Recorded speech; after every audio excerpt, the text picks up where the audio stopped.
All right, welcome back to the Pineapple Couch with B-Rob. This is episode 92, and we have the finale of Falcon and the Winter Soldier to talk about today, episode 6, six-part series. I will be joined, as always, by my good friend Peter Gonzalez to discuss all this. Peter, how you doing? I'm doing great. I'm very excited to wrap up this particular series, for now at least. Yeah, for now, we have a weird. I was talking to Marley this morning. I was like, I have like a 6 to 7 week break where I don't have to write 4 page breakdowns of stuff that comes out on Disney Plus on Thursdays at midnight. But I love it, so I'm looking forward to Loki, and we'll do some other types of Marvel stuff in between here and now. But let's get to the big deal here. We got the finale of Falcon and the Winter Soldier. A lot of hype going into this one, and some interesting things coming out of it in terms of future projects announced, as well as some interesting criticism that we will get into later in the show. Let's just get into it right now, though. We're going to go with the opening. It opens with Carly and the Flag Smashers ready to strike. The movement is ready. We've heard these exact lines from them, I believe, in the episode before. The exact same wording. Like, I literally think it was the same audio. And we see that the GRC is completely locked down and Bucky is getting to the scene. And one thing I thought was really cool, Peter, is how they called him Sergeant Barnes. So Bucky wasn't like there because it kind of felt like they were operating outside of the law this whole time in a way. And so it was cool to see him get called Sergeant Barnes. Does that surprise you? It took me a second, like it was like, oh wait, they called him Sergeant Barnes because again, I think it's cool that it happened in this episode because it's the final episode, but again, we've been following Bucky's growth from episode 1 of the series to now, and it's like Hmm. he's not the Winter Soldier when we meet you; it's Sergeant Barnes, which is a Yeah. callback to Captain America: The First Avenger. Yeah, it's good. It's a 80-year callback in MCU time. Um, and we also see that Sam is on his way. Um, we see a glimpse of him flying through the air. We're ready to see his new uniform, but we don't see it yet. And then Bucky is stopped by someone. We see who it is. It's Sharon Carter, and she has one of the face masks that I believe Black Widow used in a Yes, previous MCU in project. I want to say it's Winter Soldier, Yeah, maybe. yeah, it's Winter Yeah, Soldier when she like impersonates the. yeah, that whole thing. Okay, and so Sharon's here, and Bucky's like, "What are you doing here?" And Sharon's doesn't seem to be too worried about the implications of her getting caught here, I guess. And then so Carly and the Flag Smashers, as soon as they see Sam, they start their attack. I'm not exactly sure why they waited for Sam to get there. I feel like you wouldn't want Captain America, the Falcon, there when you're doing something illegal. Am I crazy? No, yeah, I was that part was a little confused by that too, but I mean, yeah, unless it's for distraction purposes, their whole plan to me was just kind of whack from the start. I Oh was like, yeah. I'm so confused, but we'll go with it. Yeah, we're going with it. And so basically what happens next is we see inside the GRC some sort of gas grenades are thrown in there. I don't know if it's poison or it'll just knock you out, but basically what it causes is everyone has to evacuate.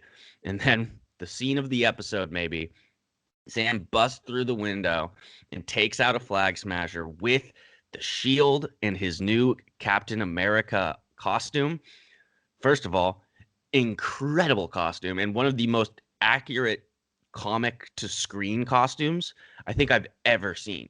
It might be the most, maybe Captain America 1 is up there, but like, I mean, this is just, if you look at the comics, this is spot on what Falcon looks like. What did you think of the entrance?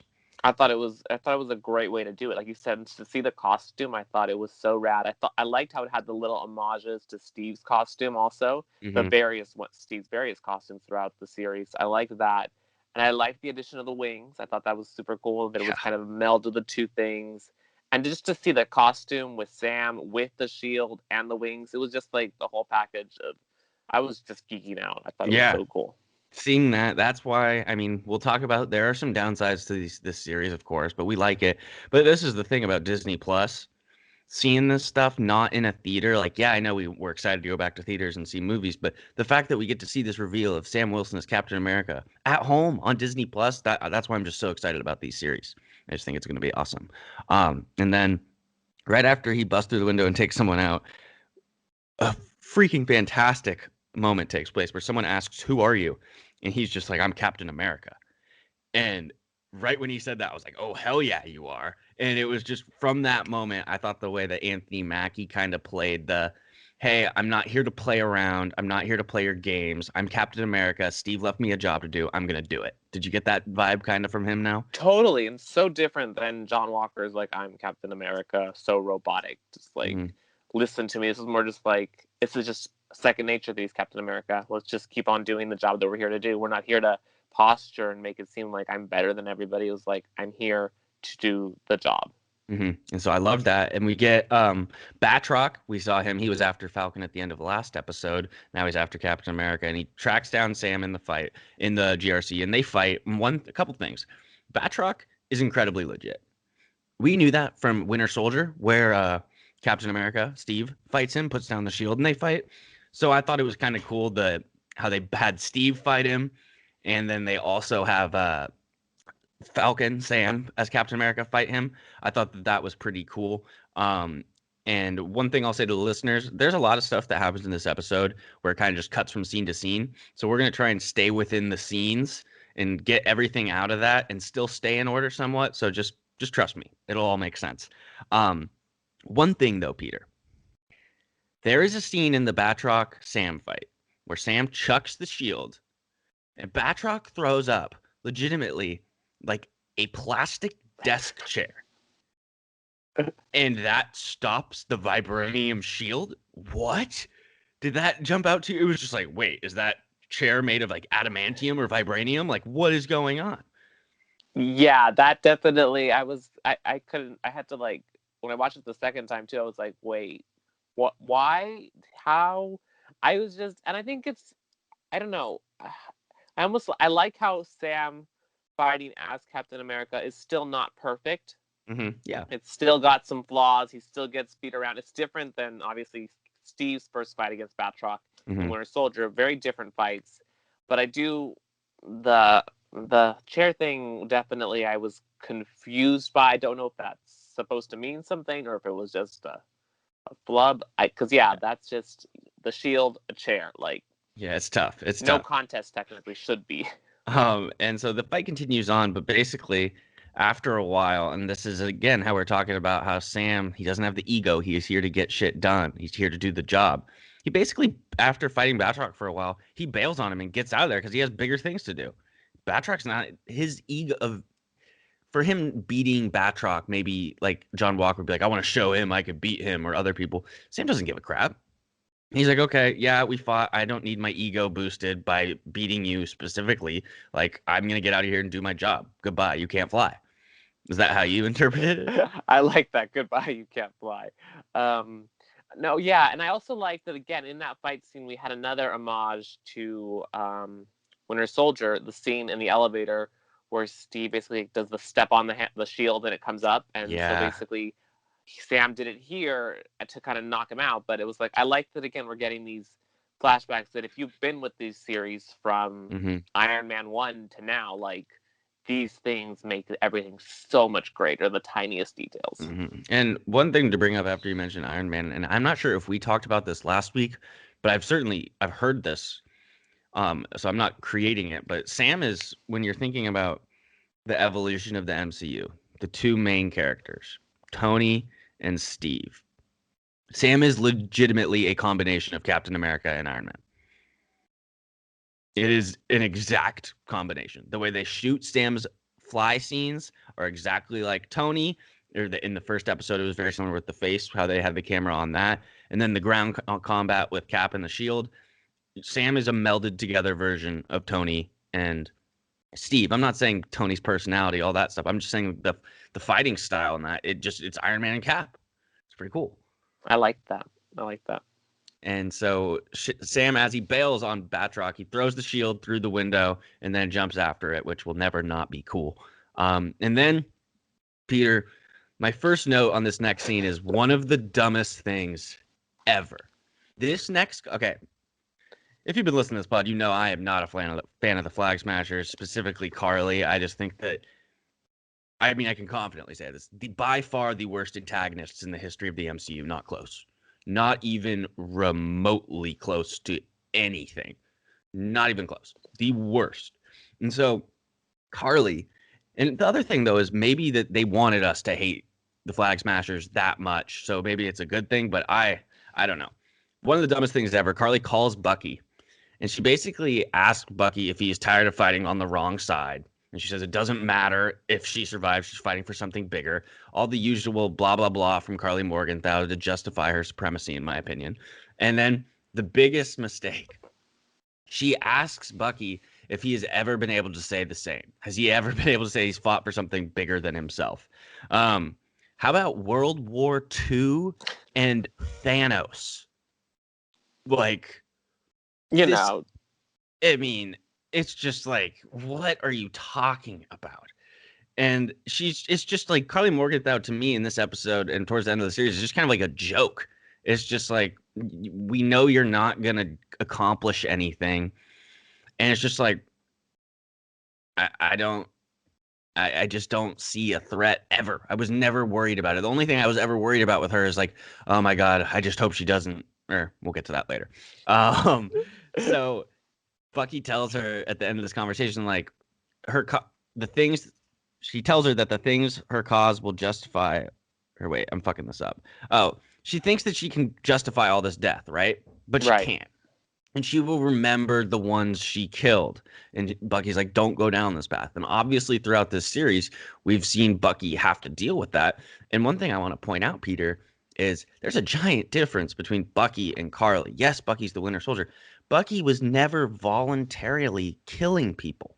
Bucky's not a murderer. He is not a bad person. He was legitimately like mind controlled or whatever to do this. And so the fact that he's saying like, I even still feel this pain and I didn't even do it, you got to times that by like 1 billion for what Carly's doing, right?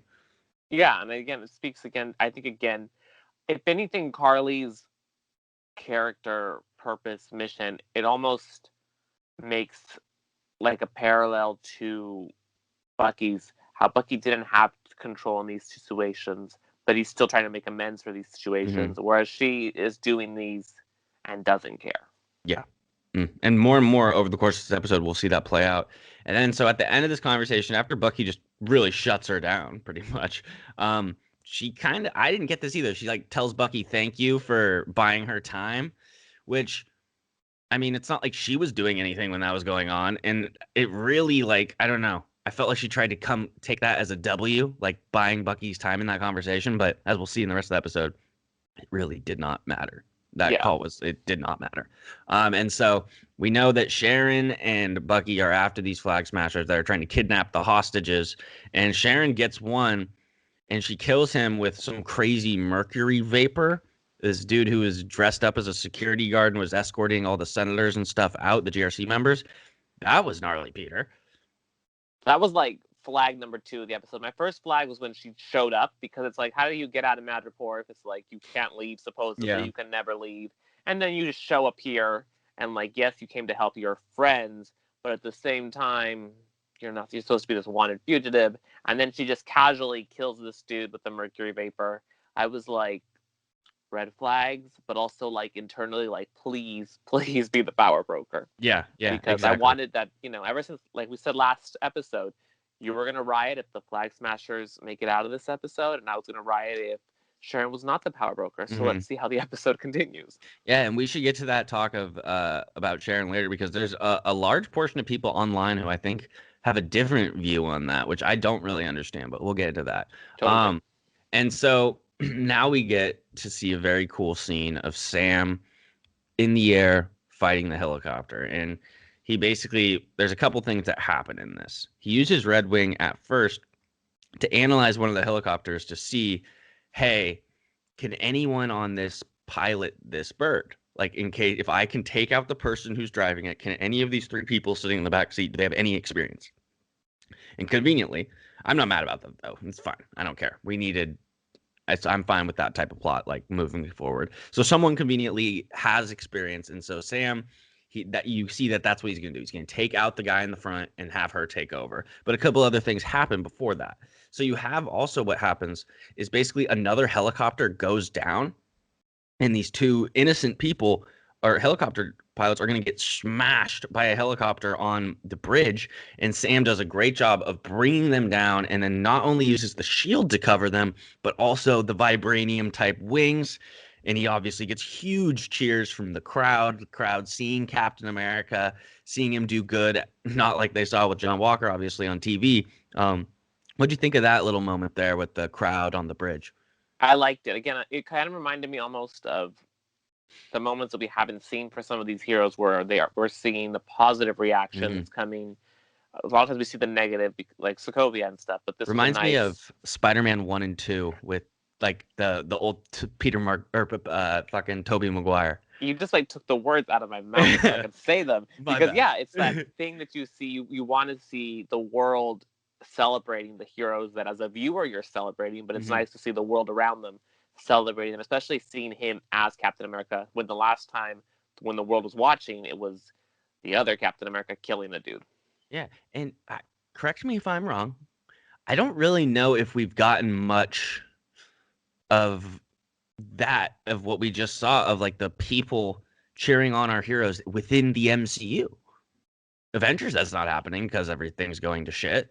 I mean, there's probably something in Iron Man, in one of the Iron Mans, where people cheer him, but nothing jumps out at me. Like, there's a couple instances in this episode where that happens, and I really can legitimately not think of another instance in the MCU where that happens besides maybe the Guardians of the Galaxy when they're like thanked that one time by the Nova Corps or something. Right. But I then wanted to say Homecoming, but they're cheering from Mysterio over Spider-Man and Homecoming when the they're water Far From Home. Far From Home. Thank you, Far From Yeah. Home. So not Maybe technically at the cheering. Washington Monument in Homecoming? Does anyone cheer for? Kind of, not really, no, because it's Not all really. inside and Yeah. he gets attacked. Yeah, so Interesting. that might be the first. I like that. I want to see more of that. Um, and so continuing on in this helicopter fight, we're going kind of quickly over it, but I mean, it's not to take anything away from it. It is fantastic action. It is so cool to see Sam with the shield, with the wings, obviously doing all this stuff. But there's not that much we can say about it. You gotta watch it and you can enjoy it. It was cool, but what happens is he takes out the flag smasher and drops him into the water, and the senator ends up stabilizing the helicopter. So crisis averted there.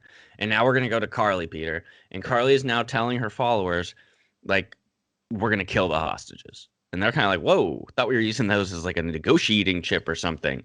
And she's like, no, basically, it doesn't matter if we die, blah, blah, blah. She keeps going down this path over and over and over again. And they're like, what the hell is going on? You could see it in her eyes, in their eyes, the other flag smashers looking at her. And when she goes, the one world, and she waits for them to say one people, they don't initially respond. They do the second time, however, like not even that forcefully at all. Um, I've been waiting for that for a couple episodes. What do you think? Like, finally, someone on Carly's side being like, wait, what is going on now? Right? What do you think? Yeah, I think again, it's just especially it makes sense in the last episode to see basically that she's fully losing grasp of reality, and everyone around her is like finally waking up to the fact like this isn't what we started believing in at the get-go. This is something wildly different, and the reluctance to say the one word one people at the end is just like they're starting to get it, but then they still go side with her. So Yeah, they still end up making the wrong decisions. And so now we have Bucky charging into battle on his motorcycle, and he launches himself in. And he faces up against Carly and the Flag Smasher. He's doing well. that's I another callback though to Civil War when Steve went on the motorcycle, but he got on the plane thing. Yeah, But that's a great call. I didn't even think of that. That's good. Good job, Peter. That's why you're on here. Um, and so he's facing up against the Flag Smashers, and he has, I would say, an advantage. I still do not understand. We'll get to this. I don't understand how Carly can battle Bucky or John Walker when they've literally been trained in military experience their entire lives, and she's 20. I know, and they all have super soldier serum. It's just kind of like if you were to say, hey, Brian, you're now as strong as Mike Tyson in his prime. Go fight Mike Tyson. Like in his, he would kill me still because I don't know how to fight. Like, and so the fact that she's all of a sudden like, is she just a secret ninja? Like, what? I don't understand how she's just automatically a great fighter. Having super strength does not mean you're a great fighter. You could give me super strength and I would get my ass beat by still everyone. So it doesn't. I didn't get that. What'd you think? So to speak to that point, because I think that's, as much as I love the MCU and Marvel, I think that's one part where they do struggle to stick the landings of their villains. They tend to make them too strong and have to overcompensate in a sense because, again, or just in general, they make things that they can't justify later on. Because, I mean, if we think back to Endgame, Captain Marvel could have been able to take out a bunch of things by herself. Wanda should have been able to take out a bunch of things Yep. by herself. So there's certain things that is like holes in the strength. But again, this specifically, it's like you said, there's no way that she, who was like a refugee, learns how to is amplified her fighting skills. Like it should have been more. There's a Like movie called The broken. Rhythm. There's a movie called The Rhythm Section. I don't know if you ever saw it, I haven't. where Blake Lively plays like this person who's loses their family and then they train Hmm. to become an assassin. But what's great about it is that she sucks at being an assassin, like because she wasn't trained to fight. She like struggles to take out the Hmm. people at the car, and so it was realistic, which I think will be cool to see in the MCU, where you see someone not know how to fight, even though you're Hmm. given these abilities. Because John Walker, it makes sense, Yeah. but Carly and the Flag Smashers, it's like, how, why? Yeah. I mean, yeah. It doesn't. It does not make that much sense to me. I mean, even in fuck. What was I gonna say?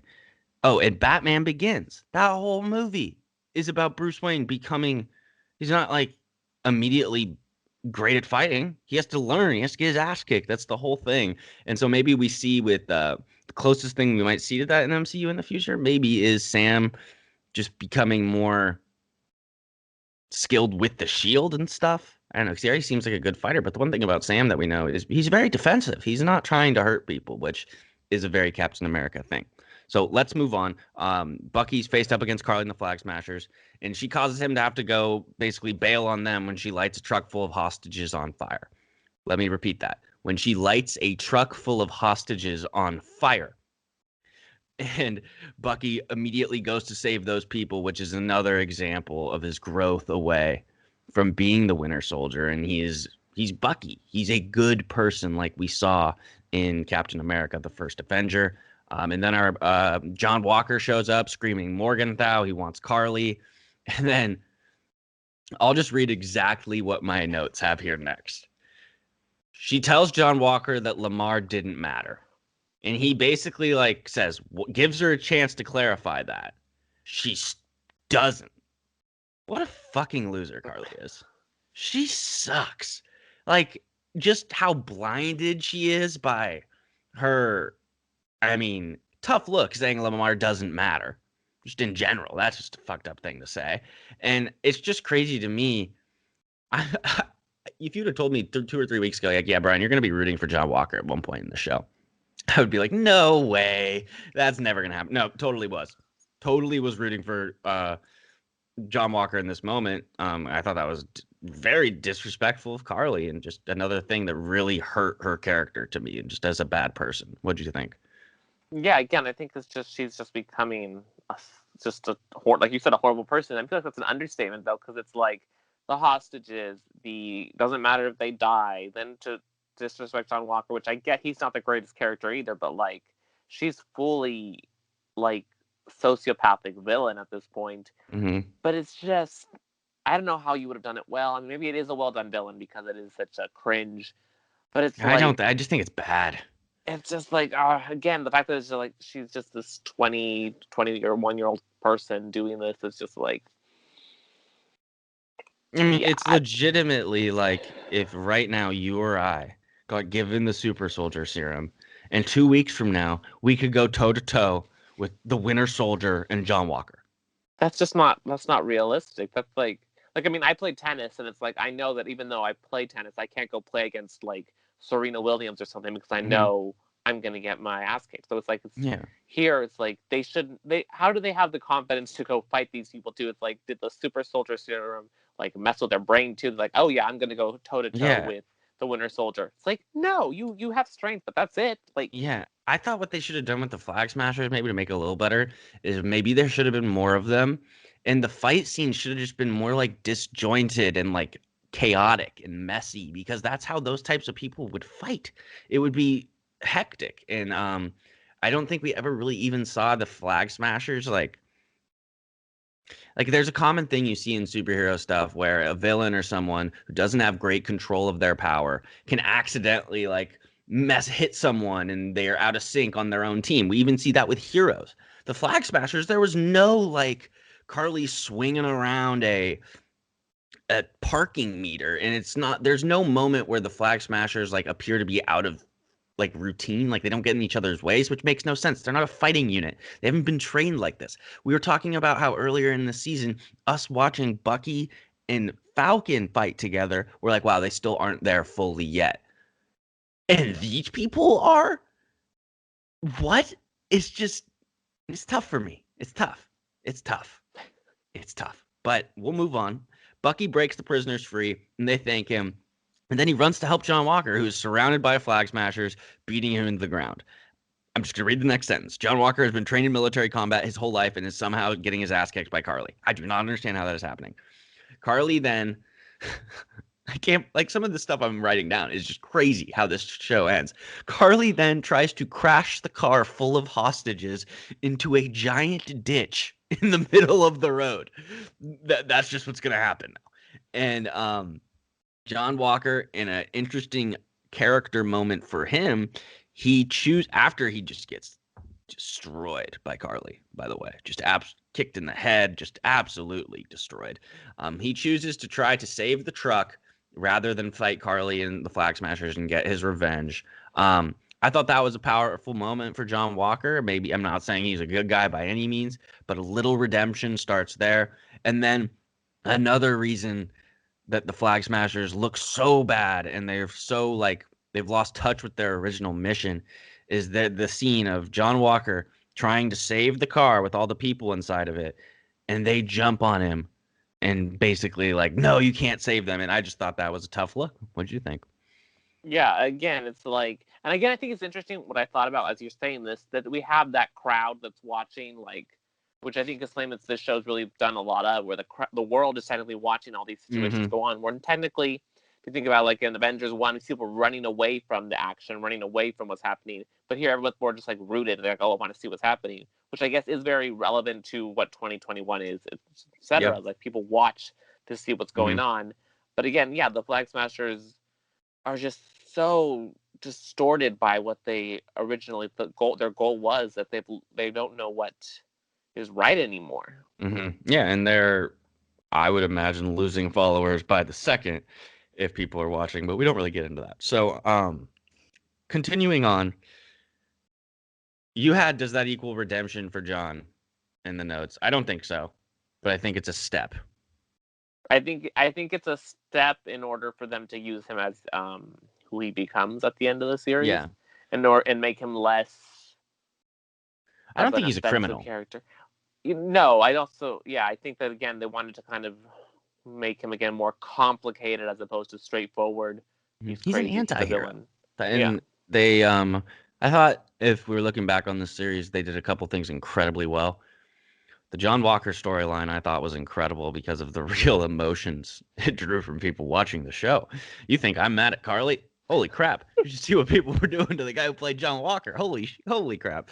And that's just not cool. We don't like that sort of thing. But let's go. We're down in the ditch, and Sam comes in to the truck has fallen, and we see the Captain America shield, and Sam pushes up the truck. He has like kind of like the little thruster type engine thing, magnets he puts on it, kind of similar to Iron Man. I think Iron Man does that in Spider-Man Homecoming to put the boat back together, if I'm remembering correctly. And so Sam kind of does that. He gets them all out, and an awesome moment happens because the crowd again goes crazy. Every movie superhero movie that happens in New York, you gotta have a crowd. I think it's just the rules. It's great because you have this guy who goes, "That's the Black Falcon," and then some guy goes, "No, that's Captain America." And I thought that was awesome because, I mean, it's incredible to see Sam doing this, and it's just, I love it. We've been waiting for this for so long. Back down in the ditch, Carly she throws a... That was so stupid. It was like she throws that rod, or it was like like the metal rod. Was it at him? At Bucky or John Walker? I think it was at Bucky. And again, Bucky, it's like... catches it like he catches everything. It's like that was. It's like, what is wrong with you? Like, Yeah, that I thought that was a little out of pocket there. I mean, you would think it was she would just be so more. desperate. It was just like she's officially like running out of options. It was like, let me just throw this and hope Mhm. it does something, as if you're not the Winter Soldier with the vibranium arm. Who, yeah, Yeah, and so Sam comes down, he uses the shield to kind of knock everyone back, and he gets down there and he's like, "This is enough." And Carly is very, very pissed off that Sam is Captain America, he's donning the stars and stripes. She's like, "How could you?" She thinks that this is a betrayal. And Sam basically says, "I'm trying something new. You should try it too." And then that's right after that happens. Batroc shoots a bunch of like smoke bombs in there, I guess. yeah, And so the Flag Smashers run away, but Sam, because of his Falcon gear in his eyes, he can see where they're going. So him, Walker, and Bucky go after them. Bucky and John end up staying together, and Sam goes after Carly alone. So here it comes, Peter. Here it comes. So you said you would riot if Sharon wasn't the power broker. Well, good thing. We're no rioting today because Sharon, we find out, is the power broker. We find out that she recruited Carly in Madripoor, that Carly betrayed her, and Carly's saying, like, you just wanted to control a world that hurt you, which is what we have been saying about her. Like the people who online who are like, there's no way Sharon could be the power broker and all this stuff. It's like, no, she got screwed. Of course she could be angry and want to retaliate like this. I'm not saying it's the right thing to do, but I don't think it's unreasonable. Don't you think? yeah. And I honestly feel like, because I know if we go to Endgame, it says that she was one of the ones that was blipped, but I BS. Call him feel BS on like that. technically, um, Ant-Man was also Yep. blipped according to what the world thought. So it would make sense that all the time from the end of Civil War, Civil War. Yeah. she would have been exiled on the run, building this up. If she is the power broker, she could have easily disappeared into Yeah. obscurity, built up this, and done it in a way that was so parallel to the Flag Smashers, and she went a different route to get over the fact that she was wronged. Yeah, I mean, I just don't understand the chain, like the reasoning. If you're watching the show and you're like, how could she be the power broker? It's like we literally like, or how could she like the people who think like, oh, it said she was snapped, she was snapped. What's like we just found out that she's running like a criminal underground thing in Madripoor a couple episodes ago. You don't think she could lie about being snapped? Like no one's known where she was. Like I thought it was something that was such a like I didn't the screen in Endgame. So many people brought that up of how she couldn't be the power broker, and I was like, that means nothing to me. That means absolutely nothing. It was a Yeah, guess. Ant-Man, like you said, wasn't dusted. And so continuing on with this, Sharon weirdly, I thought this was kind of weird, but I guess I get it. She tries to recruit Carly back, and Carly's like, "You need muscle," and she's like, "Not, you don't have that much power anymore." And Sharon's like, "I have more than you." And Batroc shows up, and Carly is like all offended that she sent Batroc to spy on her. Don't understand why you'd be offended or surprised or like hurt because you literally betrayed her and stole all the stuff. So of course she's going to be keeping tabs on you. Um, and so now Batroc and Carly, or Carly already knew, but Batroc now finally knows that Sharon is the power broker. He didn't know that. And so Batroc wants 4 times as much money as he was going to get now that he knows her identity. And then Sharon just shoots Batroc. And then Carly shoots Sharon. And that's when Sam shows up.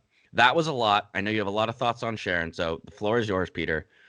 What I did you think of liked this? that we're delving fully into the villain. I like that we are taking that route. I like that it's someone, which I think is a really cool function that a lot of superhero shows do well, is that it's someone who was close to you ends up being the one who becomes your worst enemy. You know, Peter Parker, Harry Osborn, which hasn't happened yet in this version of the MCU, but that's definitely a way that we could go. I mean, Every Steve Peter and Parker Bucky, I villain. mean, Yeah. at one point, that was a problem. That was his best Iron Man friend 1. who, yeah, Loki. the list goes on. Sorry, keep Like going. it's like classic superhero. It's like Yeah. that's who's gonna work to get at you, and the fact that it is someone who they're not gonna assume is the power broker or someone who's gonna betray them, someone who helped them originally in Civil War. You know, Sharon came out as this. She was doing laundry next door to Steve Rogers. Like it was like she could have been nobody, and then it was like she's actually related to Peggy Carter, who was Mhm. obviously one of the founders of Shield, and now it's like complete opposite motivations because she was wronged in her opinion, and technically she was. I mean, she was not. She was basically told you're the criminal, and that's it. Like Yeah. we're not going to care about you. And I think the motivations are clear. I am not rioting because I'm happy that we were not faked out like some things in WandaVision. I Yeah. like that it's again kind of a Ragnarok reboot of Sharon and opens up the possibilities for where we can go. Yeah, I really like that. I like that Ragnarok comparison. I think that's a good point. And so Sam does show up on the scene. He asks Carly, like, what's next? 10 people this time, 100 next time. Where's it gonna end? And so she attacks Sam, and Sam just won't fight back. Won't fight So back at all. Winter Soldier flashback. Yep. And he's just taking the punches. He's avoiding it, using his shield to get out of the way, kind of pushing, but not fighting. And eventually, I mean, the one thing you got to keep in mind is Carly is a super soldier, and he is just letting her throw punches at him. So eventually, he gets knocked down. She says, "Hey, stay down." He's like, "No," which I thought was great. He could have said, "I could do this all day," but that's Steve's thing. So let's leave that to Steve. And then finally, she has Sam with like no defenses. He's standing there. She's got a gun to his chest, and then Sharon shoots her. And Sharon shoots her like 4 times. So for the people out there on the internet who are like, she could maybe be alive, like, no. It wasn't one, like, she got lit up by Sharon. And my quote, my note here is, haha, she's dead now. And she tells Sam sorry in her last breath. Good riddance, Carly Morgenthau. You were the worst. What'd you think of that? You know, part of me was like, if she shoots Sam, isn't it a vibranium suit? Like, I was like, I don't think it's really gonna hurt him. She doesn't know that, obviously, and We don't Sharon know doesn't that. I'm know not that. sure. But it's like, I think Sharon doing that just further put her in. I am your friend. I saved your life. I am not the villain here. I am just gonna, and it's just like, just the strategy in play is just like such classic villain, like what you want in a villain. It's like Zemo's level of like strategy. It's like that's what makes these villains great villains, unlike the Flag Smashers who have no strategy, who suck. Yep. Couldn't agree more. So basically, let's go from here on. We have John and Bucky use the app to catch the rest of the Flag Smashers. Funny seeing an 100-year-old dude use the smartphone app to catch them. John Walker gives a really cheesy, corny Lincoln quote, which I thought was hilarious. The way Bucky kind of gives him shit about it, and how John Walker's like, "Great man." Great quote, and Bucky's like, not when you say it. So I like that. I love when Bucky gives people shit. And then so now the next scene it's going to get really important. I have the script and everything ready to go as well. Sam flies down looking very angelic, carrying Carly's dead body to the ambulance where everyone is. There's the GRC people, the reporters, Bucky, John Walker. Everyone is there meeting in that area. And he's going to talk to the GRC people and say they need to be better. And I have the script. Let me pull it up right here. So as Sam's landing, you hear reporters asking what happened to the Flag Smashers. When did the government make you Captain America? Is it still Falcon? Is it Captain Falcon? The senators thank him and they say, you did your part in dealing with those terrorists. Now we'll do ours. Sam's like, are you still going forward with resetting the borders? And they're like, our peacekeeping troops will begin relocating people soon. The terrorists only set us back a bit. Sam's like, you have to stop calling them terrorists. And they're like, well, what else would we call them? And Sam's like, yo, well, your peacekeeping troops carrying weapons are forcing millions of people into settlements around the world, right? What do you think those people are going to call you? They're obviously not going to like it. And Sam goes, these labels, terrorists, refugees, thug, they're often used to get around the question, why? And then we have the senator saying, basically, those settlements that happened 5 years ago, do you think it is fair for the government to have to support them? Fair question, because that would definitely be something that comes up if this happened in real life. It would definitely be a giant issue. Sam goes, yes. And the senator goes, and the people who reappeared only to find someone else living in their family home, they just end up homeless? Another great point showing how incredibly complex this situation is. And I mean, I don't think we're ever going to have to worry about an alien snapping away half of life. So hopefully in our world doesn't get as crazy as this.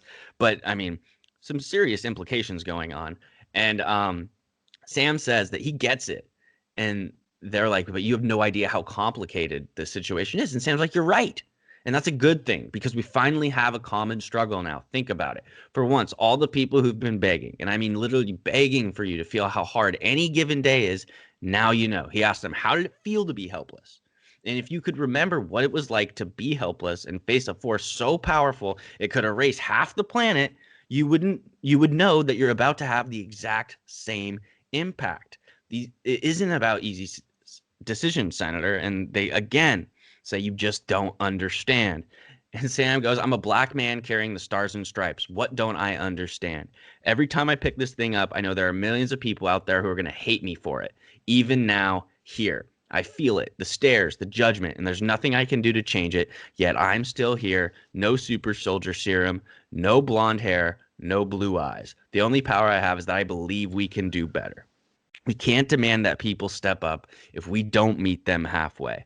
Look, you control the banks. Shit, you can move the borders. You can knock down a forest with an email. You can feed 1 million people with a phone call. But the question is, who's in the room with you when you're making those decisions? Is it the people you're going to impact, or is it just more people like you? He talks about Carly and says, this girl just died trying to stop you, and no one has stopped for 1 second to ask why. You've got to do better, Senator. You've got to step up, because if you don't, the next Carly will, and you don't want to see 2.0. People believed in her cause so much that they helped her defy the strongest governments in the world. Why do you think that is? Look, you people have just as much as power as an insane god or a misguided teenager. The question you have to ask yourself is, how are you going to use it? Sam, spitting facts. And not only is that important that he's saying it to these senators who clearly hadn't thought about it like that, the world is watching. The reporters are there. So we see Isaiah Bradley and Elijah Bradley watching that. We see Torres in some military facility watching that. We see Sarah, Sam's sister, watching that. And this is, I don't even want to compare it to Steve Rogers. I mean, it's just what Captain America should be. Sam or Steve. Sam sticking up for people and not just being a hired gun like John Walker. He's more like I thought that it was very good for Sam's character. Obviously makes a ton of great points. What did you think of this? The parallel that came to mind for me was similar to Tony's last message in Endgame, because again, you are able to create such narrative and exposition and tell so much through a very specific monologue. And again, it's only certain, this could have been done so unwell the way this show. It was. Yeah. Yeah, it could have, if like, they've handled like the Flag Smashers. Exactly. You know, you have such strong, not that strong feelings about the Flag Smashers now. But like, I think that it wrapped up the series, and also it does what the Captain America character is supposed to do. You know, you comment on what's going on in the MCU world, but also in the world as a whole, in a way that I think having Sam deliver really set the foundation for where the character can go. I think it allowed the world building that was happening in this series, which kind of, it bleeds into the Spider-Man Far From Home. It bleeds into not WandaVision so much, but again, the idea that these are the new heroes that you're going to see. You're going to see Sam Wilson as Captain America. You're going to see Wanda as the Scarlet Witch. You're going to see not necessarily the Iron Man, the OG Captain America, who look how what people think superheroes should look like. You're instead going to see a more diverse roster of heroes who are going to get the hate that Sam says, but at the same time, they're still the heroes. They're still there to do the work. And I think this was just such a brilliantly done scene. And I think this was a perfect way to cap off the episode. And I just had a good thought when you were saying that, because I agree with everything you're saying. And one thing, like, they are replacing these heroes. And what have we noticed since Endgame? Two things have happened. There's been a hesitation by two characters to fill the shoes, quote unquote. You had obviously Peter Parker with Tony, and you had Sam with Steve. And what these characters and what we of the audience have learned in this post-Endgame world is that it's their responsibility to take those on, because if Peter doesn't, because if Sam doesn't, maybe they don't think they're the heroes they are, but we need them, because if they don't, guess what happens? We get Mysterio trying to be the next Iron Man, blowing up all of Europe. We have John Walker publicly killing someone as Captain America. It's the responsibility that these heroes have to take on the mantle that has been left for them in the past MCU. I think it's incredible how they've done that, and they've showed the impact. There's been 3 projects since Endgame: Spider-Man, WandaVision, and Falcon and the Winter Soldier. And already in 2 of them, someone has tried to replace the 2 top dogs, Iron Man and Captain America, who aren't there anymore. And I think that's perfect, because that's how you have to address that. There would be a void. And so Sam and eventually Peter stepping into these roles, I just think it's perfect. I know that was long-winded, but I love the MCU.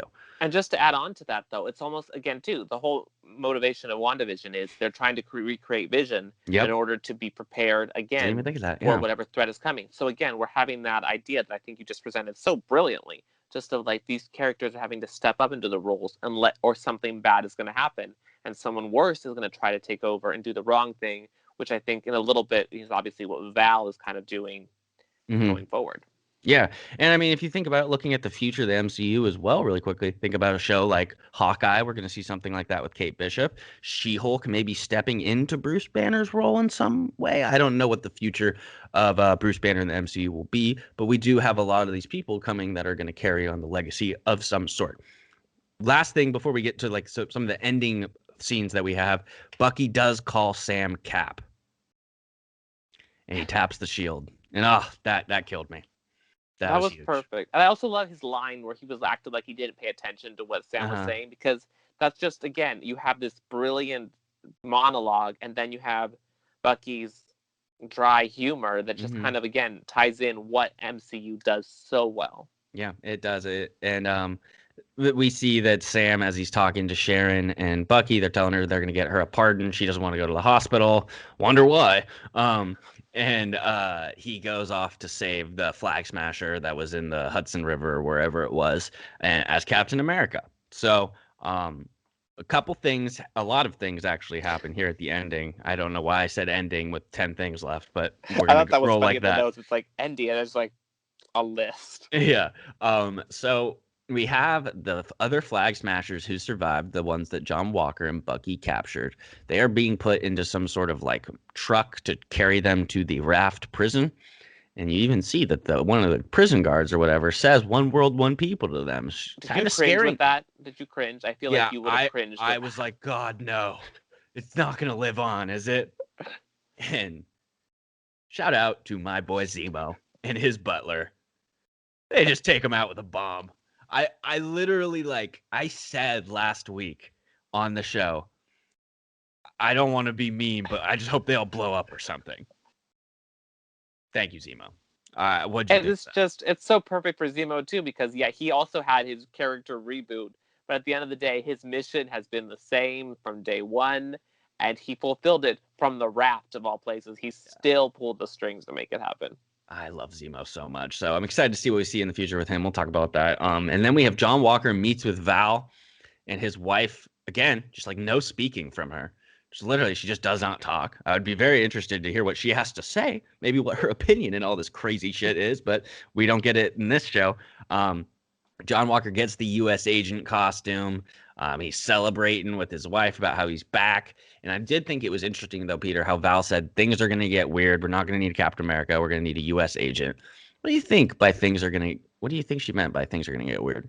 I think it's going to tie into Secret Invasion. I think that's what's going to kind of lead into this. And I also think, again, the next phase of MCU, which was kind of alluded to at the beginning of this series, is we're going to have a lot of magic.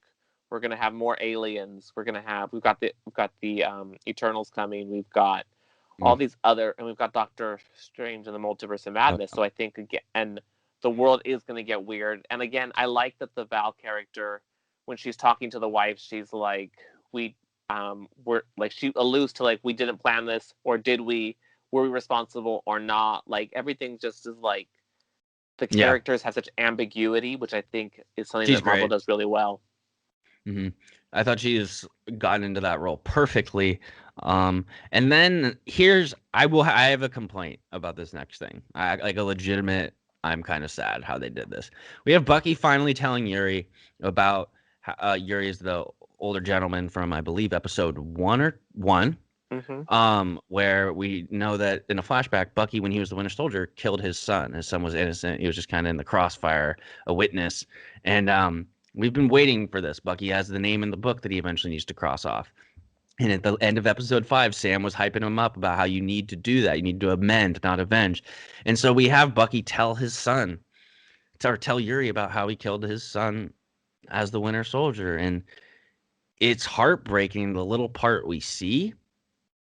They just cut it off so quickly. It was, I don't know. I'd been waiting. That was something that was set up in episode 1, where it wasn't like Bucky had just talked to this guy a couple times. So it was like, oh, I'll just come in and say this. He had developed some sort of relationship with him. So I would have loved to see, like, even though it probably would have been really sad, I would have loved to see a little more of Bucky's arc get solved. I thought that he had a good arc on the show and it was solved. I just would have liked to see a little bit more of that interaction. What do you think? It reminded me of the WandaVision finale, because again, that's the only thing we can really compare this to, where Darcy was literally just rammed the car with the ice cream truck. And again, it's like we had this character that was important and kind of just like rammed an ice cream truck with like 3 lines. So I think again it was rushed, which I think is again a complaint that we would have for a lot of things. The endings are hard to sort of land them, but I think again it wasn't, it was not the same nuance that the whole series had as a whole. So it did feel a little bit like he's saying what he's saying now. Oh, he's walking out the door now. Like there's something that was missing that I think, like you said, it needed to be shown. Yeah, and I think stuff like that is apparent in this type of show. It's kind of because, like, what you just mentioned, there's so much detail or great thought put into storylines like the John Walker, obviously the Sam storyline, the Isaiah Bradley, some really powerful, great stuff. And so when they don't hit that level on some other ones, it's just more noticeable. So that is just nitpicking. But I also am just a giant Bucky Barnes fan, Winter Soldier fan, so I would like to see that. But I'm sure we'll see him again. And maybe that scene will play in as a flashback in season 2 if that happens, you know? Great point. Great point. We see that Bucky also leaves the book and a thank you card with his therapist. We see the names crossed off. I thought that was nice. Good callback. And then Sam visits Elijah. We get the good old banter back and forth between, or he visits Isaiah, excuse me. And we get the good banter back and forth at the front door between young Elijah and Sam of like, boy, you need to get some manners, some stuff like that. Just really funny back and forth. And then he goes to talk to Isaiah Bradley, and Isaiah tells him like he's special, but he still has that. I mean, he's just giving him a hard time always. He never kind of lets up. It's just kind of how he is. And but you do see the respect that in this moment that Isaiah does have for Sam. It is apparent, and that is times by a trillion. When I had 3 takeaways from the show overall. One was on when I rewatched the episode this morning. One was anytime Sam and Bucky are together, it's awesome. 2 is Carly Morgenthau and the Flag Smashers suck. And 3 is that this scene with Isaiah Bradley and Sam at the museum made me cry every single time I watched it. That's how good it was. And so Sam takes Isaiah and Elijah Bradley to the Cap exhibit that we saw previously, where Isaiah was not recognized. His name had, like we mentioned, had been wiped off the history books in this universe. And Sam shows him that there is now a section for him. I didn't get to screenshot and zoom in on everything it said, so maybe we talk about that a little next week. But because I don't know if they said like he was a super soldier, I couldn't quite make any of that out. But there is a shrine and a monument to him, and so this country will never forget the service and what he did for it. And this is just an incredibly emotional moment between Isaiah and Sam, and not only Isaiah and Sam, Elijah and Isaiah, where he gets to show his grandson that. And Isaiah gives him a hug, and like I said, I'm just in tears. What'd you think of that whole? I thought it was, again, one of the things that Marvel does so well is just it can hit the emotions at just the right way, and something that in a sense might seem like it wouldn't hit you, but it really does, because it shows, again, what kind of character Sam is. He was going out of his way, like the speech said, he's going out of his way to try to make things right. So even though Isaiah told him, like, yo, I don't want to deal with this, leave me alone, he knew it was the right thing to do that he'd be honored with. And I'm pretty sure, because I did zoom in a couple times, I think it did say he was a super soldier, Okay. or that they were experimented on, so they do allude to that. But I think they didn't say he was alive. I think they kept that he did die. I think Sam, And he wants that though, probably, right? right. So again, I think it's I'm cool so. because we Can I had jump it in in really quick? The yeah. fact that you zoomed in on it, this is why we do this podcast. Yeah, it's so great. I was feeling guilty before this. I was like, oh shoot, I didn't zoom in, and of course Peter did. So it's the Pineapple Couch, ladies and gentlemen. Go The on. details. So yeah, I think it was cool because we had such a cold look at the Captain America Museum at the beginning of the series, excuse me, and now we have this one. And again, it calls back to we have Bucky went to the museum at one point, Steve went to the museum at one point. So this museum is obviously a pivotal part for the MCU, and to have the inclusion of someone who was a part of this storyline, I think it was just done so well. I thought it was too. And the episode in the series really closes out before the post credit scene. Obviously, you have Sam and Bucky back in Sam's hometown, just having a good time. Bucky really looks like he's happy, That was and like one of the best Bucky scenes. How he comes in with like the cake or whatever, with the sunglasses and not wearing the glove on his hand. Like it was just so good. And obviously, it's cool to see Sam back home with everyone. But the one thing I will say about Sam is Sam has such a positive outlook on things. Always, he's always funny. Even when he's down, he deals with things in a way that's a positive spin on it. Seeing Bucky that happy, I don't think we've ever seen Bucky that happy since Steve Rogers and him were gonna go on a date before they went to war, or when Steve maybe rescued him. I don't know. That was the happiest I've seen Bucky in forever. And it was just so, I mean, this dude has been tortured for so long. And I just think I hope to see more of Bucky because he's just a 10 out of 10 character for me. Yeah. Yeah. I mean, I just love seeing them together. I love seeing the growth from episode 1 to this final episode where they're standing next to each other and they're walking together. Just like, and I mean, in episode 1, Sam didn't have a plan, and that's why Bucky didn't really care for him. And by this episode, he had the plan. Everything was executed perfect, like to the letter what the plan was. They have that respect. They're a team. I need a season 2. But of course, the episode's not over yet. So yeah. Just another thing is just, I said this already, but anytime Sam and Bucky are together, it's just so good. And I know we got a lot of it in this series. I just still want more. They are such a dynamic duo together. Both of them, Anthony Mackie, Sebastian Stan, 10 out of 10 performances this year. Post-credit scene. Oh, but I should say, before we get the post-credit scene, maybe one of the best moments actually of the episode is after the episode, the final title sequence shows, and it is Captain America and the Winter Soldier is the final title. What was your reaction to that? Chills, and just like a smile and chills, and just like it felt so right, and it felt like the perfect, again, because I wanted season 2, so I felt like it was the perfect bridge to a season 2 where we're no longer going to call him the Winter Soldier in season 2, and he's also, the title's going to change a third time by the end of the series again. Yeah, but I just thought it was perfect. That. Yeah, I thought that was great. And then we go to the post-credit scene where Sharon Carter is pardoned, and they're thanking her for her service. She's because obviously her family is very well known in America.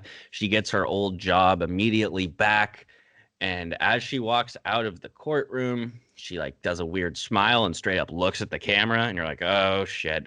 And then she walks out, and she's just right in front of the courthouse, calls someone. And he's basically like, yeah, we have access. We don't have super soldiers anymore, but we have access to all this high-tech stuff, like anything the U.S. government has, information, whatever we want, we have it all. So now the power broker has all that power. And I'm not even like, it's not even a part of me is like, how does Bucky and Sam not realize this? I don't know how they would. There's not really, I mean, I guess just the power maybe Sharon has. They're like, I don't know. Take it away. So much. I like that they called her Agent Carter, because it's almost, again, similar to how John Walker was almost the opposite of Captain America. Mm-hmm. Now Sharon is almost the opposite of Peggy in a sense. Good point. Because she's going to do what Hydra did to S.H.I.E.L.D. from the inside, where it grew and then ultimately destroyed it. I liked the homage of the blue suit to the blue suit of Peggy Carter in the OG. I don't see how how they would know that she is the power broker. Yeah. They said he so many times in the whole, whenever they would mention the power broker, he. And so again, it makes so much sense. Her fighting when she fought and was just in episode 3 or 4, 3, I when think. when she fought and it was such a visceral fighting. Like it Yeah. wasn't Gnarly. CIA fighting. It was like gritty. It was like, let me shoot you in the face. It was like Yeah. Fighting not. to kill.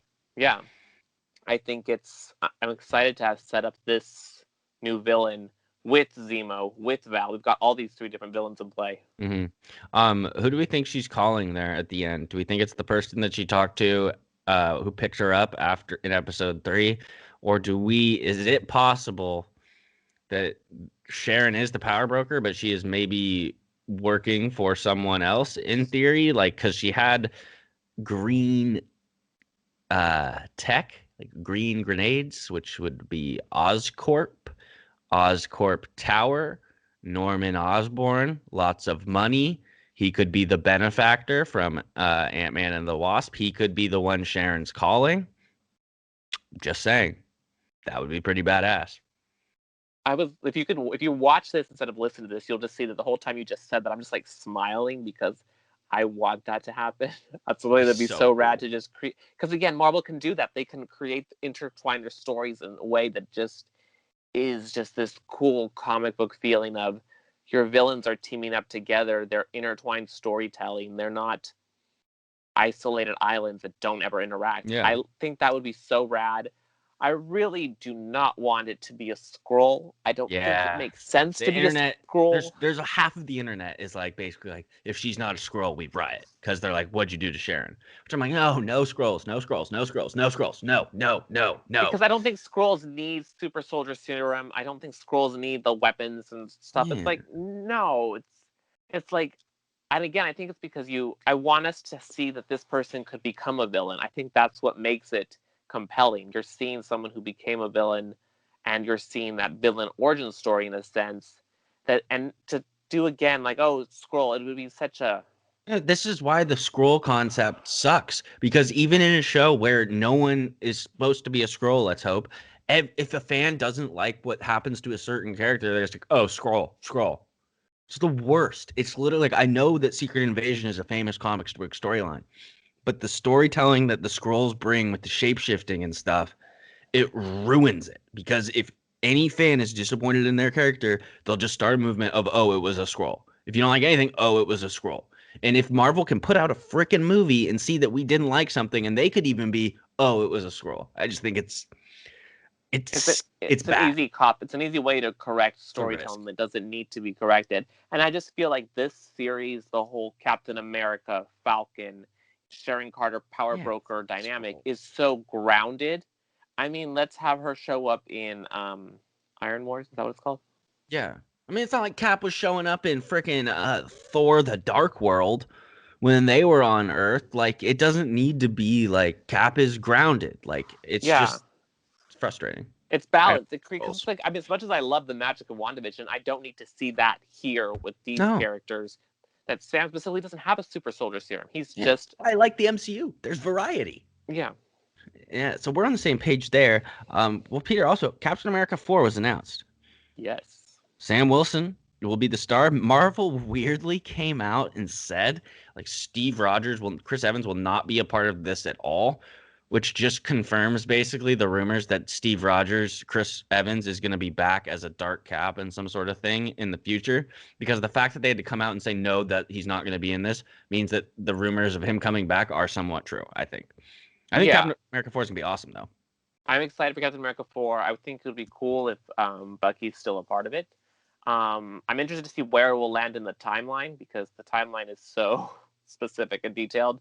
I would love to see the Steve Rogers returning the Infinity Stones series. Like, let's make that happen, Marvel. Like, that would be some rad storytelling in the way that Endgame worked, where you're kind of revisiting these properties and you're able to do a little more and have some fun, especially again because he's the man out of time. So why not put him further out of time? Yeah, I completely agree with that. I'll, at first, I'm like, I kind of think that Cap 4 could maybe just be a straight up sequel to this. I'm not sure. Maybe they would. I think they might have bigger aspirations for a movie. I'm not sure. So we'll cover that when any information comes out about that. Next thing, where will we see Bucky next? I would assume Cap 4. I don't think we'll see him in Armor Wars. I'd say Cap 4, Black Panther 2. What do you think? Yeah, yeah. I think as much as I selfishly want to see these characters again in something, I think that those two are the only projects that theoretically make sense because Spider-Man already is super I think stacked. Falcon could show up in Spider-Man as a small cameo. I almost feel like he'll show I'll up give it in a one Ant-Man per. Oh, 3 because he already has that relationship. yeah, that would be so good. Him, oh, that would be great. I would love I'm that. curious. I think a lot of the things that are so up in the air is that are so unclear is what's going to happen after Black Widow comes out because Val is supposed to have been introduced in that movie. Hmm. So it's like, what did they do with the character there? What is her sister Yelena going to be in the Yeah. MCU? What post-credit scenes are to come from that? Hmm. Also, it's Because like, there's three main things going on in the MCU right now. You have the magic stuff of Wanda, Doctor Strange, that realm. You have the scrolls and the alien stuff that is like involved with Nick Fury, Captain Marvel, that sort of stuff. And then you have the grounded, which is what's happening in Black Widow, what's happening in Armor Wars, what's happening in this. And so you're right, we haven't seen Black Widow yet. So I have absolutely no idea what direction this part of the MCU is going in. I'm fairly confident I know what part Doctor Strange is going in that side. I know what the Secret War stuff, Secret Invasion stuff will be. I'm fairly confident. This one, I'm not sure. Is it? This leads us into our next question. Is it the Thunderbolts? Where do we see Zemo next? yeah. I mean, I think Zemo will show up in Black Panther 2, Yeah. hypothetically, which again is such a movie that is shrouded with so much mystery because unfortunately we lost Chadwick Boseman, such a Hmm. talented actor, and so I really think that's such a good move to not recast the character. Oh yeah, I don't. mean, yeah, let's like Especially in the have where Black Panther like isn't. It's in the comics. It's sure he has it at a certain point. I mean, obviously we would have wanted T'Challa and Chadwick for a lot longer, but I don't like the idea of just straight up recasting him like what happened with Hulk or Rhodey. I yeah, thought when I think of Black Panther, I think of Chadwick Boseman. It's too like them the same thing, you know. T'Challa at exactly. least. Um, but do we think Zemo is going to be involved in Thunderbolts? Like, is Val Thunderbolts? I guess is that the so we like I said we know what's coming in the magic aspect. We know what's coming in the space aspect. Is the or the Earth ground bound aspect gonna be Thunderbolt, Soldier Serum, Ross? Like, I don't because I can figure out big bads of the other two in my head. There's the Like Scroll Queen in Secret Invasion, and there's whatever the hell in Doctor Strange. It could be Mephisto, it could be Nightmare. Who fucking knows with that? Um, who is the big bad of Earth? I know it's a tough question. I just can't. Is it it's Sharon? almost like Is it Norman? yeah. Oh, it's Ant Man. Maybe it's something in Ant Man. Maybe that's Well, where that. he's the quantum. It's the quantum. It's But Ant-Man the quantum benefactor, something. I think, has to relate to Sharon somehow. Then so the Thunderbolts going to be Sharon and Zemo and U.S. Agent. Are they all going to be team up together? I mean, that would be an interesting dynamic for sure. Yeah, it just all depends on who Sharon called. Did she call Val? Who Did did she call Norman? right? Did she Like, call? That would be quite the twist that she ties into Val. It's just like yeah. Well, I mean, so we'll see. I'm very excited. Black Widow, what is that, July, right? yes, Okay, so 2 months. we'll do a full preview for that, obviously, on the pod, as well as a breakdown. Peter, which show did you like better, this or WandaVision? That is so hard. That's like when parents are like, I can't pick a favorite child. It's like, I think just because as I think Elizabeth Olsen and Paul Bettany squeaked this victory out for me. Just what they were able to do, what they had to do, was a little bit because it was so far outside of what Marvel typically does, Mm-hmm. and it was such a swing for the fences. And like, I'm gonna have to lean into WandaVision. Yeah, I'm on the WandaVision as well. I would choose WandaVision. I will say the highs of Falcon and the Winter Soldier, probably for me, like there was certain moments in Falcon and the Winter Soldier that I liked more than any other moment in WandaVision. But I just think the series as a whole with WandaVision, and honestly, just the amount of speculation, how much fun it was to talk to people about WandaVision. I haven't seen something like that since Thrones, really. So I enjoyed doing that. But I mean, it's so close. I loved this show. If you would have asked me going into the two, which one do you think you'll like more? I would just, Falcon and Winter Soldier 100 times. Totally. So that's the strength of WandaVision. And then last thing I want to talk to you about, Peter, was the reactions to the finale. Every other episode basically has been in Rotten Tomatoes is around like in the 80s to 90s, right? Yeah. This one was at like 56, right? That is so stupid. I am so here's my like train of thought with it. If you don't like the show, that's fine. I just don't understand how every episode could be 80 something and then this one's a 56 because it's pretty much like this is what was good. What did you expect? Like, I don't know. I think if I had to give it a rating, I mean, I'd go like out of 10, 7, 7.5. Thought it was pretty good.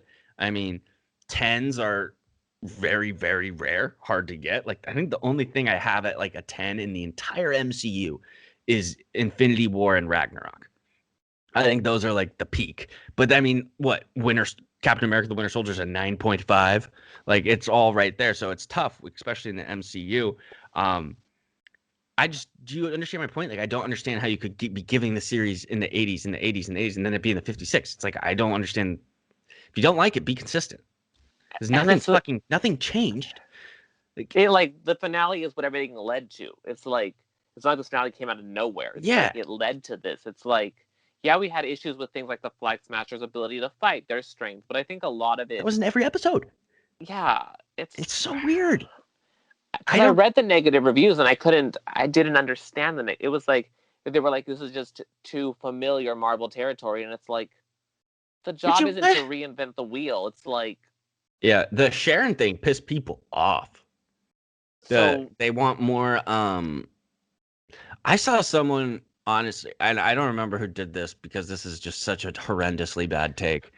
They compared what happened to Sharon to what happened to Dany to Emilia Clarke at the end of Game of Thrones, which I know you're not super into Game of Thrones, but I know what that is, and I'm just like, yeah, they had like 7 seasons of like Dany, all this stuff, and then it just went to shit. And it's like, Sharon Carter, they set this, like, whether or not you want her to have done this, they set up how it could be freaking possible. Like Carly said, the world hurt her and she wanted to control it. She was banned for no good reason. She was banned and exiled for doing the right thing, and time went on and she got mad. People are like that. We need to accept that, I feel like.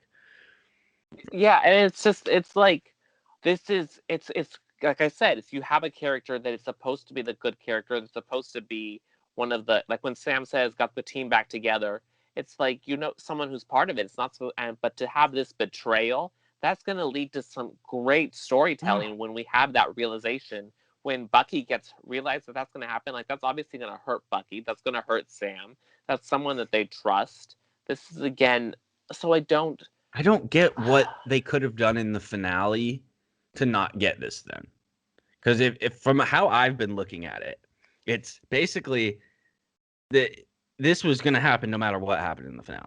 Because I don't see a different type of finale. Like, it wouldn't make sense.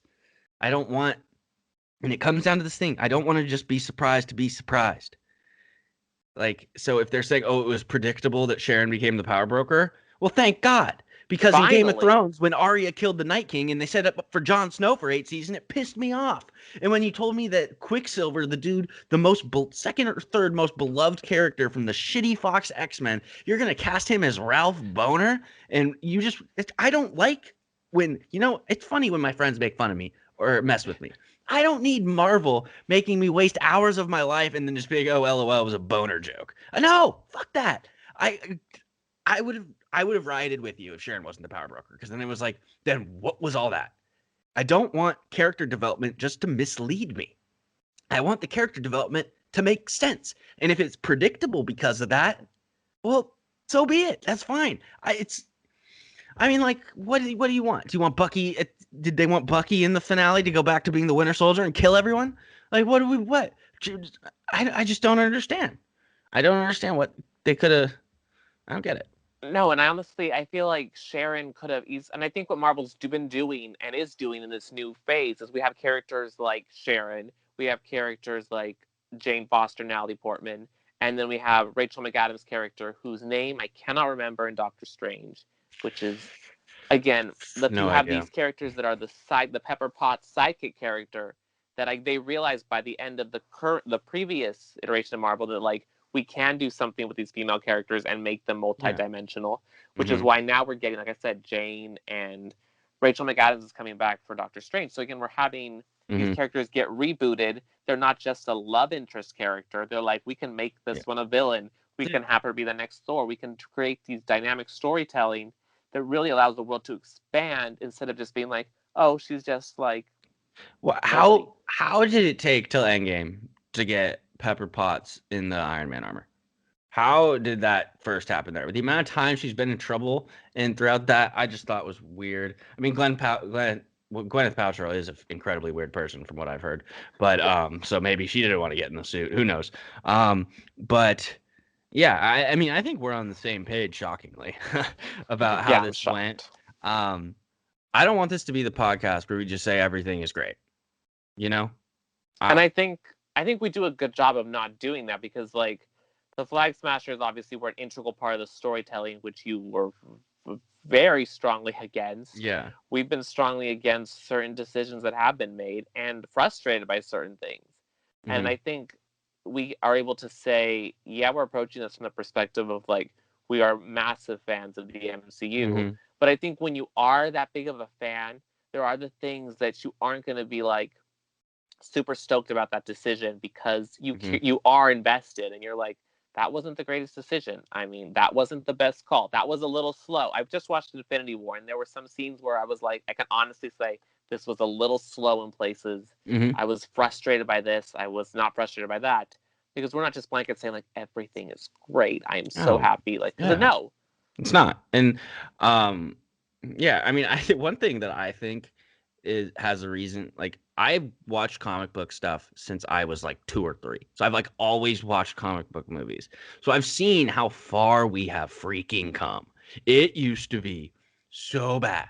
So bad. You think about the Ben Affleck Daredevil, I mean, the Hulk before Edward Norton Jr. I mean, even some of the modern X-Men movies are just so bad. And so for me, when I see people like shitting on WandaVision or Falcon Winter Soldier, Endgame, it's like, oh, it must be nice that you've never watched a superhero movie now and you're gonna come in and compare it to like No Country for Old Men. It's like, come on. Like, I don't I don't know. I think that there is a part of the population in the movie going audience that doesn't watch superhero movies and like to say that they don't, but then they're the same group that whenever they decide that, oh, we're going to go see this superhero movie, and there's been examples of it, whether it's Iron Man 1, whether it's Black Panther, whether it's Infinity War, whether it's Ragnarok, they're like, oh, that one's by far the best. It's just like you can't drop out of the clouds and just say that because you have no idea what you're talking about, in my opinion. It pisses No, me off. yeah, 1,000%. Because those are the same people that are like that will hate on things just to hate on them because it's Hmm. popular to hate on them. Like we said, we can hate on Sharon Carter, we can hate on a variety of characters because it's popular to hate that character, that storyline, that thought process. Because you're not, but it's like you don't really have the credibility to make that statement when you Hmm. are not watching them as a whole, like you said, because like similar to you, I've grown up on this stuff, whether it was the comic books, the cartoons, the movies, like you understand what is good storytelling, what isn't, Hmm. and how these superhero movies can actually be better at storytelling than movies that are straightforward storytelling movies that win the Oscars, that win the Yeah. awards, that are boring. No Yeah, offense, and but I yeah. think the prime one of the best examples of this I know is going on. We'll wrap up in a second, but I finished watching when I saw Black Panther in the theaters. I was wow, that was incredible. Like I loved it. Like it was. I mean, it's an elite MCU movie. I'm saying it's in the top 10 probably of their movies, and that's because they're all so good. That's saying a lot. And the first thing I noticed when I got home, went on Twitter and stuff, There's all these people who don't watch superhero movies saying Black Panther was by far the best superhero movie ever. It's so much better than every single other one, even The Dark Knight, all this stuff. And it's just like, okay, I enjoyed Black Panther. It was very good. I probably like Black Panther more than you did. But I just don't like this is the best, this is the worst. I mean, we had Thor the Dark World on the way to Endgame. We're gonna have some ups and downs. But that's the point. It's gonna be fun. The next 6 to 7 weeks, Peter, into the audience, we're gonna be doing a lot of different type of stuff. We're gonna do a lot of rumors. We might do a rewatch of certain MCU films. Maybe put out a poll what someone would want to hear. Maybe bring on a special third guest. Who knows? I'm sure Peter and I will come up with a fair amount of ideas because we tend to think about this stuff quite a bit. Peter, is Loki June 3rd? June No, 6th? June. Let me pull that up real fast. Mhm. Loki comes out. I should know this automatically, but I think you are June 11th. June 11th. Okay, so June right 11th. now we're sitting. It's April 26th. So, folks, the next time we're going to be able to do a breakdown will be after June 11th. We'll do a preview for Loki, I'm sure, a full preview. But so, if you have any ideas for some superhero stuff, nerd stuff we can talk about for the upcoming weeks, let us know because I'm sure we'll be down to do it. But I think this is the conclusion of our Falcon and the Winter Soldier covering. Peter, we did all 6 episodes. It was a pleasure to do this with you. Likewise, thank you for having me on. This was a blast, and it really made the episodes way more enjoyable. Oh yeah, wait, I agree. So this has been the Pineapple Couch. Thank you so much for everyone for listening. We'll be back for Loki. Peter will be back. I will be back every week. We're not going anywhere. Have a great rest of your day, and keep being a nerd. Love you all.